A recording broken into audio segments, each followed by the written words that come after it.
All right, so let's look at 3.3, common factors of a polynomial. All right, so this is sort of the next step or logical continuation of our greatest common factor discussion. And we actually did this at the end of our first section when we found the GCF of those two terms and then factored it. So let's look at doing this even more in this section, and it's sort of the beginning of our discussion on factoring. So what is the greatest common factor of 3x and 9?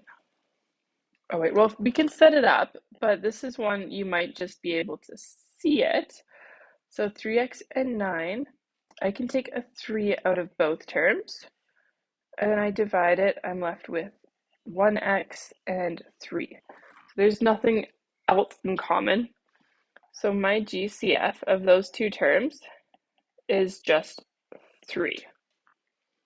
Right? I have a 3 in my 3x, and I have a 3 in my 9. So using this, let's factor the binomial 3x plus 9 using this GCF, greatest common factor. So when I'm doing that, I'm going to factor 3x plus 9. So I'm just going to write this out first once. And when I'm factoring it with the GCF, I'm going to divide both terms by the GCF. Okay, but I can't change this equation. If I'm just dividing by 3, that's going to change it. So in my actual answer, I'm going to have the 3, and then this is in brackets. So 3 divided by 3x divided by 3, I'm left with x plus 9 divided by 3, 3. So this is one of our first factorings we're doing this year. 3x plus 9 in factored form would be 3 bracket x plus 3 bracket. Right, so writing the polynomial as a product of factors is factoring the polynomial. Right, so remember this, these brackets here, that means that the 3 is multiplying by x plus 3. So we have factored this polynomial, and it is the very first thing that we have done. And that's it. Let's look at this next example here. So we can do this even if we have variables, even if we have more than one variable, using that exact same method of finding our GCF and then dividing by the GCF. Okay, so this is kind of a tricky GCF process. We are going to take our numbers. Actually, we don't even need our signs. I'm not worrying about it being negative 12 right now. Just 12 and 20 and 16. And let's find our GCF here. So what can I take out of all three terms? So all three terms, I see they have a 2. So I can divide them all by 2. So 12 divided by 2 is 6. 20 divided by 2 is 10. 16 divided by 2 is 8. Okay, I'm looking at these three numbers now, and I see that they still all have a 2 in common. Right, well, 6 divided by 2 is 3. 10 divided by 2 is 5. And 8 divided by 2 is 4. Okay, so now we don't have any more factors in common for all three of these. So my GCF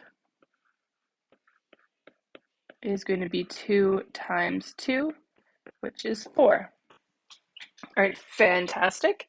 I'm going to do this exact same thing now, just with my variables. So x cubed y, xy squared, and x squared, y squared. Okay, well, I see I can take an x out of each of those terms, and I divide up my x, so this is x squared y squared, and xy squared. All right, I have no more x's in all of them because the second term no longer has an x, but I do have a y everywhere. I divide it out. This y is now gone. Everybody else just loses a y. And now I have no more common terms. So my GCF of the variables is x times y. All right, so my GCF of this whole thing is going to be 4xy.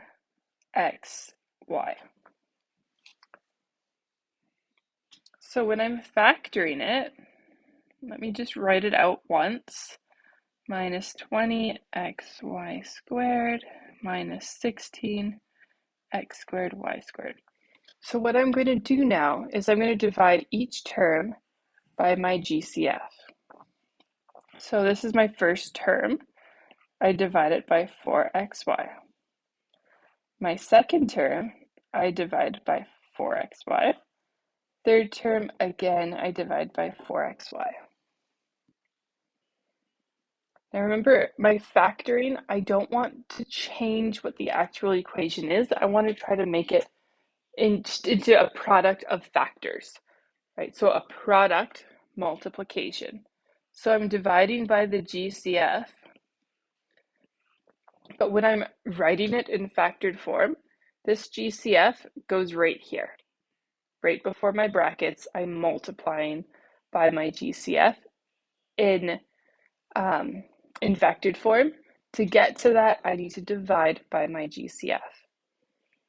So negative 12 divided by 4, don't forget about that negative sign now, that's negative 3.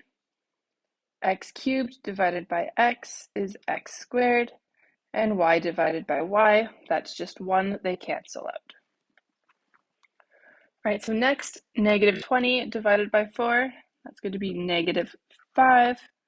X divided by x cancels, and y squared divided by y, left with 1y.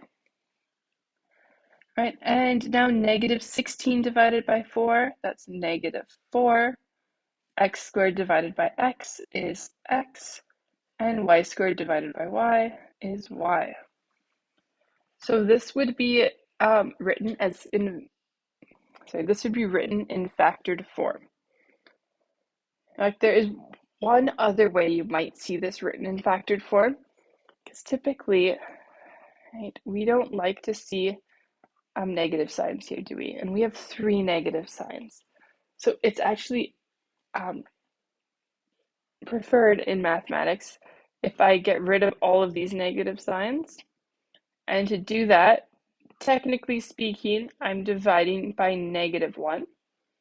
So I could actually write it as negative 4xy times 3x squared plus 5y plus 4xy. Now both ways I will accept, but be aware on like a multiple choice test, this bottom one is going to be most correct. All right, so we don't like having a whole bunch of negatives, especially typically if that first term is negative. But be aware the negative signs, we can sort of swap them out by dividing by negative 1. But we'd have to divide the whole thing by negative 1. All of the signs would have to switch over. Okay, so that is going to be that question here. So coming up on this page, we're talking about algebra tiles. Now you may or may not remember these from junior high days. You might love them, you might hate them, but I find everybody has strong feelings about algebra tiles. We do have some in class that you can actually use the actual tiles, but in our notes, in our textbooks, and yes, even on our tests, you will need to be able to use algebra tiles that are written, or be able to identify from algebra tiles what the polynomial is or the factored form. So if I have a small square like this one here, that is 1 square unit. This rectangle would be an X tile, and my big square is an X squared unit. Okay, so let's use these. So when we are factoring with algebra tiles, we want to make rectangles. And I want to make a rectangle with these. Then the side lengths of my rectangles would be my my two factors. All right, so let's look at what this means here. So if I have 4m plus 12, so that would mean I have 4 of these rectangular tiles and 12 unit tiles. And I need to arrange them into a rectangle. Right, so we start with these 4 x's, right? So even though they're called m's, it's a variable. Right, so I can put them like this: 1, 2, 3, and 4. Now, why did I do 4 instead of 2 and 2? Lucky guess, but I'm using a bit of my GCF for guidance. Right, between 4 and 12, I know they have a GCF of 4. So that's why I put 4 in a row there. So now I want to make my 12s into a rectangle. So I'm going to go 1, 2, 3, 4. So this shape is still rectangular, and I'm going to keep going. So 4, 5, 6, 7, 8. I'm good. 9, 10, 11, and 12. All right, so it's a rectangular piece, and I have my 4 m's and my 12 units. Now along the sides, here you can see I have x plus 3. An x and 1, 2, 3. And along this side, it's the small side of my x's, which it counts as units, right? Because my unit squares line up with that. So this is 4. So if I had the actual tiles, you can have a bit more of a guess and check, seeing if you can get these to line up perfectly into a rectangle. Then you end up getting 4 times x plus 3. We'd be writing it as a factored form from my algebra tiles.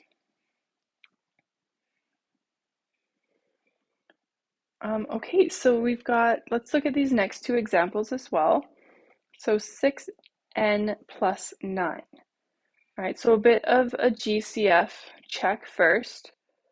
6 and 9, they both have 3 in it. Right, so when I'm setting these up, I want to get groups of, so that my n's are in 3. I want a 3 on this side.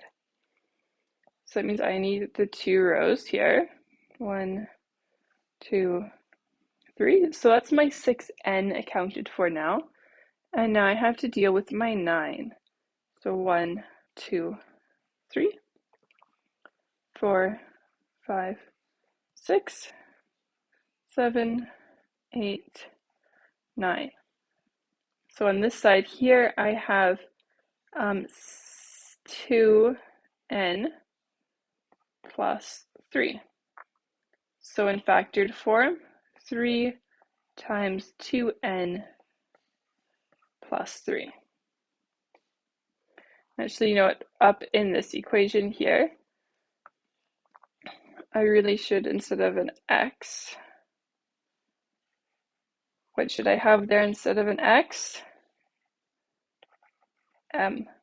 It doesn't matter what this variable is, but since they started with m, it is sort of best practice for me to continue with that variable that they started with. Is it wrong if you don't? Honestly, kind of. At this stage, is it wrong to me? No, but I am going to circle it, and I'm going to say and write on there that you need to stay with the same variable that they start with. Okay, this next one here, a little bit of some GCF with my numbers, 6 and 4. That's going to be 2. But keep in mind c squared and c. I think I can take a c out of both of those. So let's see what that ends up looking like. So if I put this in groups of 2, I've got a big square, that's a c squared. 1, 2, 3, 4, and now my 6c. 1, 2, 3, 4, 5, 6. So again, when I'm labeling my sides, this here of my square has a side length of c, or of x. So this would be 2c plus 1, 2, 3. And here would be 2c. So I end up having 2c bracket 2c plus 3 left over there as well. Okay, so that is the end of this section. But in case you got lost a little bit with the algebra tiles, I'm going to go back, I'm going to change my color to green, and I'm going to show you how to factor those last 3 binomials using GCF factoring. So if you didn't like what I was doing with those algebra tiles, that was just like, whoa to you, I'm going to go back, do it algebraically with GCF factoring as well. If you're good, you got it with the algebra tiles, feel free to just continue and jump right into your textbook questions. But if that didn't help you, I'm going to go back a little bit quicker and go through it in GCF factoring. Okay, so let's GCF factor for m plus 12. So for m plus 12, I'm looking for a GCF. So I can see that this term and this term, they both divide a 4 out perfectly. So 4 is going to be my GCF. So remember, when I'm writing it in factored form, that means the product of factors. So my 4 is a factor, so I can't lose it. I need to be multiplying my end result by 4. All right, 4m divided by 4 is just m. My 4's cancel. And 12 divided by 4 is 3. So that's how we end up with this here, 4 times m plus 3.